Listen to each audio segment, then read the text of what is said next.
When we started in 1984, it was literally bikes, not bombs. And since then, we've evolved to understanding bombs to mean more than just physical bombs, but also oppression, inequity, and injustice. What we do is we reclaim bikes that would otherwise be discarded, and we use those bikes as tools to empower individuals, providing for them jobs and opportunities. So we're quite literally transforming the lives of individuals. We see the bicycle as a vehicle for social change, and we believe that it can be used as a way to address some of the most pressing issues that people face. Since 1984, we've shipped over 72,000 bikes to over 13 different countries.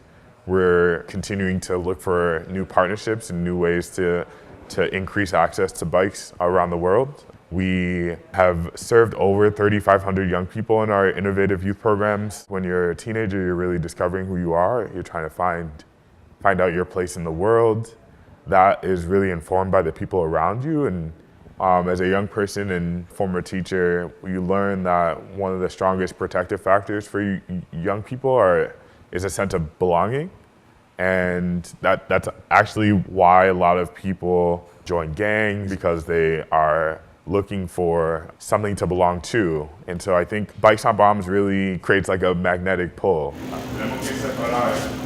A lot of the times, a lot of the problems that we have in the world are because a person from a certain group has never had a real conversation with someone who looks different from them or identifies differently from them. I think that's our biggest challenge, of just being able to relate to each other with kindness and compassion.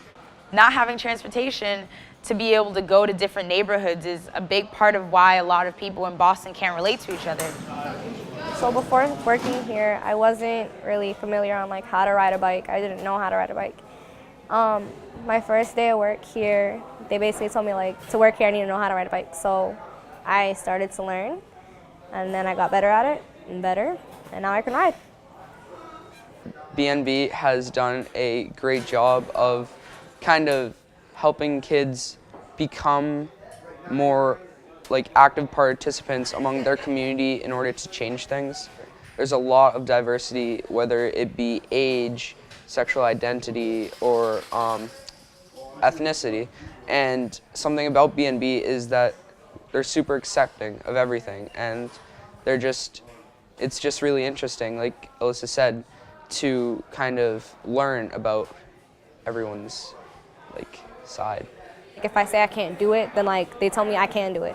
Never to give up on myself, which is something that I really like about working with people here, because they're very determined to get people to realize that they can do something to the full potential that they can. The thing that has been the most exciting while I've been working here is seeing kids being able to get their bikes and be able to make it themselves. And I race mountain bikes, and it's really like interesting for me to learn about the kind of the workings of bikes, and like kind of to learn how to work on my own bike at home. It might be about mechanics for now, but it's more about learning together. You and I can work together to build something that is bigger than the both of us.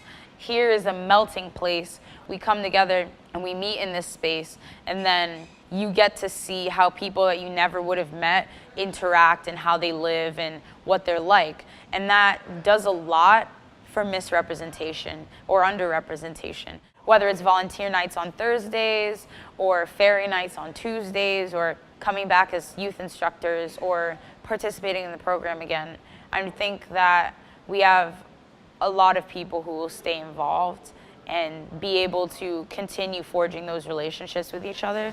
That is kind of how I measure the success of the program. I've been volunteering with Bikes Not Bombs for 30 years.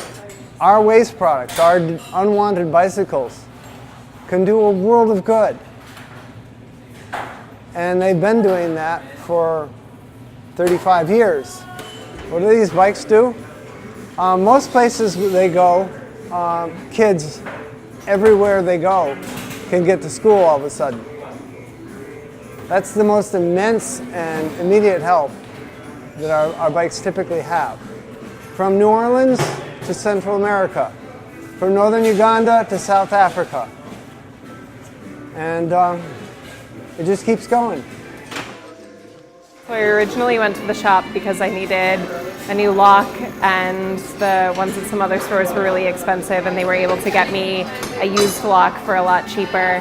And then I learned about the volunteer nights, and since I just moved to the area, I thought it would be a good way to meet people and also learn more about my own bike so that I can start doing basic repairs on it by myself instead of always relying on someone else. So my little cousins are 2 and 4, and they're just learning how to ride their own bikes. So I know how excited they are to get a new bike, and I know that somebody who might not be able to afford a new one would be probably even more excited.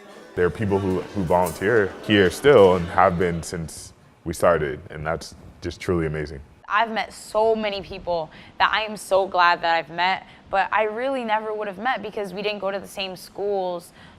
They don't live in the same neighborhood as me. We're not into the same things, but as we have conversations, we find that we have way more in common than you ever would have thought.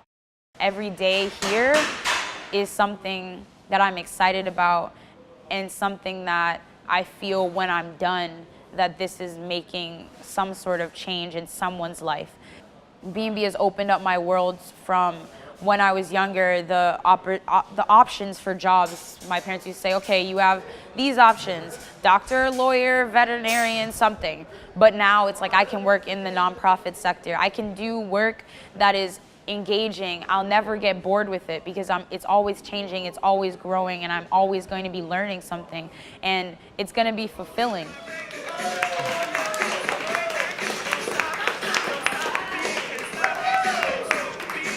Education is inherently empowering. When you have a skill that makes you unique in some way, it allows you to contribute. One of my role models growing up is Nelson Mandela, and he once said that education is the most powerful tool you can use to change the world. And I think in a lot of ways we see training and education as a way to empower folks, to provide for them the resources and knowledge that they need to lift themselves up. Since 1984, we have shipped over 72,000 bikes to over 13 different countries, and we've had partnerships in each one of those countries. And we've served over 3,500 young people in our innovative youth programs, all of whom have graduated with a bicycle of their own and a sense of confidence in their abilities to achieve what they put their minds to. We make a difference every single day that I walk in here. I see young people learning and growing, and to make change on a daily basis is pretty unique, and our work is critical. We're working with some of the most vulnerable people in our community in Boston and internationally, and we want to be able to grow that. We don't have all the resources to do that, but with whatever support we can get, we and our constituents would appreciate it.